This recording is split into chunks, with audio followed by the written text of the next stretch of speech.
काय अजून किती वेळ थांबायचं तुमच्यासाठी? तुम्हाला समजत नाही का माझा वेळ वाया घालवला?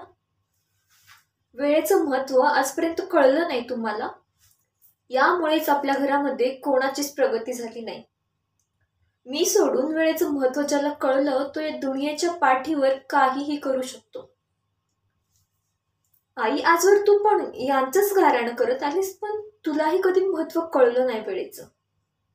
जो वेळेचं बंधन पाळतो तो सर्व बंधनातून तुटून जातो. जो समोर असलेल्या वेळेनुसार चालतो आणि त्याला महत्त्व देतो, वेळ त्याला कधीच फेकून देत नाही.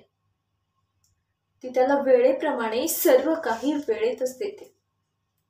जे वेळेला महत्त्व देत नाही ते जास्त आपल्या आयुष्यात असलेल्या रडगाण्याला महत्त्व देतात, ते तिथेच रडत बसतात आणि सर्व आयुष्याचे गणित त्यांची चुकून जातात आणि ते असे फसतात की त्या दलदलीतून त्यांना बाहेर पडता येत नाही आणि रडत बोलतात की आम्ही हे वेळेत केलं असतं तर बरं झालं असतं.